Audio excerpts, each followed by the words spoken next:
नमस्कार मंडळी, श्री स्वामी समर्थ. ओम नमः शिवाय. तर आता महाशिवरात्र आलेली आहे. तर त्यासाठी आपल्याला शिवलामृत ग्रंथाचे पारायण कसे करावे, त्याची योग्य पद्धत, नियम आणि श्रद्धेचे महत्त्व आपण जाणून घेणार आहोत. तर श्री शिवलामृत ग्रंथ हा केवळ ग्रंथ नसून ते भगवान शंकराच्या दिव्य लीलांचे अमृत आहे. श्रद्धेने, नियमाने व शुद्ध मनाने केलेले पारायण आपल्या जीवनातील दुःख, अडथळे आणि भय दूर करून आपल्याला शांती, समाधान व कृपा वर्षाव घडवते. तर आपण आजपासून श्री शिवलामृत अध्यायाचे पारायण योग्य पद्धतीने भक्तिभावाने सुरू करणार आहोत. तर व्हिडिओ शेवटपर्यंत नक्की पहा. व्हिडिओ आवडला तर एक लाईक नक्की करा, चॅनलला सबस्क्राईब करा आणि कमेंट बॉक्समध्ये हर हर महादेव असं लिहा आणि शिवकृपा प्राप्त करा. शिवलीलामृत हा ग्रंथ अतिशय पवित्र ग्रंथ आहे. याचे श्रावणात किंवा महाशिवरात्रीला पठण केल्यास प्रचंड लाभ मिळतो असे मानले जाते. भगवान शिवाच्या कथा आणि विविध लीलांचे वर्णन शिवलामृत ग्रंथात केलेले आहे. आपल्या घरात या ग्रंथाचे पठण करणे अतिशय शुभ आणि लाभदायक मानले जाते.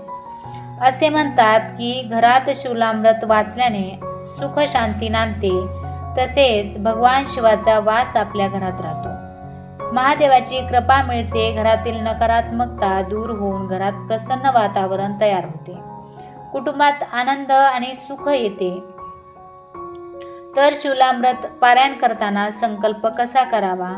शिवलामृत पारायण हे तुम्ही केव्हाही करू शकता, मात्र श्रावणात महाशिवरात्रीला शिवलीलामृत पारायणाचे अनन्य महत्त्व आहे, कारण हा महिना भगवान शिवाला अत्यंत प्रिय असतो. एक कारणामुळे श्रावणात केलेले पारायण निश्चित फलदायी ठरते असे मानतात. पारायणाला बसताना एक दिवस निश्चित करा. सोमवारी पारायणाला सुरुवात केल्यास उत्तम. या दिवशी सकाळी लवकर उठून स्नान झाल्यानंतर शिवमंदिरात जाऊन संकल्प घ्यावा. संकल्प घेण्यासाठी 11 बेलपत्र शिवपिंडीवर ओम नमः शिवाय या मंत्राचा जप करीत एक एक करून व्हावीत. त्यानंतर महादेवाला आपली मनोकामना सांगण्यासाठी संकल्प घ्यावा. उजव्या हातात पाणी, अक्षदा व फूल घेऊन आपले नाव, गोत्र सांगावे. त्यानंतर आपण हे पारायण कोणत्या मनोकामनेसाठी करत आहोत हे शिवाला सांगावे. आपला संकल्प निर्विघ्न पूर्ण व्हावा अशी प्रार्थना करून हातातील पाणी पंचपाळ्यात सोडावे. शिवलीलामृत पारायण करताना मांडणी कशी करावी? घरातील देवघरातच बाजूला स्वच्छ जागी एक चौरंग मांडावा. चौरंगाभोवती रांगोळी काढावी. त्या चौरंगावर पांढरे वस्त्र अंथरून त्यावर शिवलामृत ग्रंथाची पोथी ठेवावी. या पोथीला नमस्कार करून उजव्या हातात तुपाचा दिवा लावावा. दिव्याला हळद, कुंकू, फूल व्हावे. धूप, अगरबत्ती लावावी. गोडाचा नैवेद्य दाखवावा व पारायणाला सुरुवात करावी. हे पारायण एकूण 14 अध्यायांचे असल्याने रोज 2 अध्याय वाचून पारायण 7 दिवसात पूर्ण करावे. शिवलीलामृत पारायण वाचताना हे 7 दिवसात पूर्ण करावे.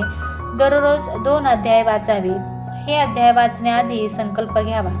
त्यानंतर पोथीला नमस्कार करून अध्याय पठणाला सुरुवात करावी. एक गोष्ट लक्षात ठेवावी, या पारायणाला बसताना वेळ निश्चित करावी. सकाळी लवकर पारायणाला बसल्यास चांगले.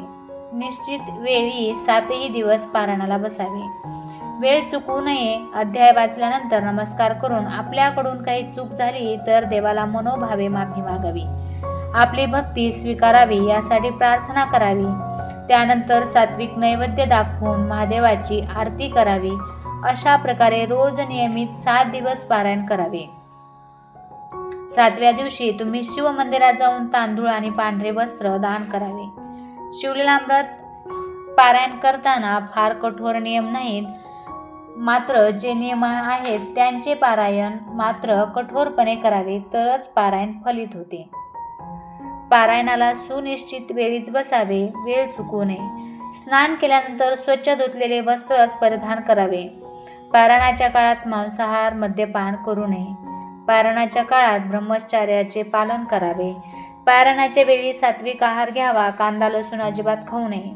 पारायण काळात आपले विचार आणि वाणी शुद्ध असावी. पारायणाच्या काळात जमल्यास गोरगरिबांना दान करावे. केवळ पैशाचे नाही तर अन्नधान्य दान केल्याचे जास्त महत्त्व आहे. व्हिडिओ आवडल्यास एक लाईक नक्की करा. चॅनलला सबस्क्राईब करा. धन्यवाद.